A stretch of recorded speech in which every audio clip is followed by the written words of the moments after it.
मथुराई और मंडप लो गढ़वाई रे देवकी की भाई सगाई। शादी भई देवकी की वसुदेव से, फिर अब भाई महल से जुदा सुबह को विदा नहीं करवाई।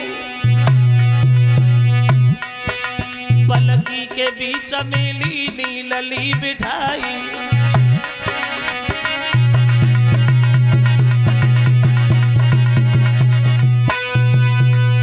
देवकी की शादी हुई वसुदेव से और संग ही विदा भई देवकी की।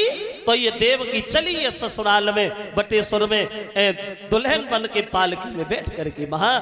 और जब विदा भई तो लड़कियां गीत गा रही हैं, देवकी को विदाई में लगी हैं और देवकी भी बड़ा खुश है, ससुराल में जा रही, बहुत खुश, बहुत खुश। ये देवकी रो के नहीं गई ससुराल में, जैसे आजकल लड़कियां ससुराल जाती हैं तो रोती। पहले ये रोना नहीं चलता था, ये रोना बताया गया है अभी से चला है 1947 से पहले, जब ये हमारा देश हिंदुस्तान गुलामी में था, तब हमें हिंदुओं के साथ कोई अच्छा बर्ताव नहीं करता जाता था, तब से ये रोना चला। मगर हमारे देश को आजादी तो मिल गई, मगर इस रोने से आजादी आज तक नहीं मिली। वो अब रोइबो का है, अब तो रोवन की एक परंपरा सी बनी गई। जहां से रोवो आ तो बेव रोती और ना रो पाती सो रोती, क्या करे, चिल्लाई वो तो है ही है। और कोई पढ़ी लिखी लड़की समझदार लड़की ससुराल में चली जाए रोए ना तो और औरतें वह चैनो ही ना लेन देती, ने को ना रोई, उल की बैठ गई जगह ही सर्राट है रोना। एक दिन एक लड़की की विदा हो रही थी और जब लड़की की विदा हो रही थी तो लड़की खूब चिल्ला चिल्ला कर रो रही थी, और रोती तो है ही, खूब रो रही थी खूब तेज।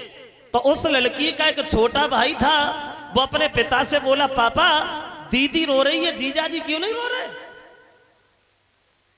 लड़का बोला, पापा दीदी रो रही है, जीजा क्यों नहीं रो रहे? तो पापा बोले, लला तेरी दीदी तो आज ही रो रही है, जीजा आज के बाद जिंदगी भर रोए। विदा कर रही, देखो रोना तो होता ही है, लेकिन वैसे बताया तो ये भी जाता है कि आंसुओं में भी अंतर होता है। आंसू भी कई तरह के होते हैं। आंसू कै तरह के होते हैं?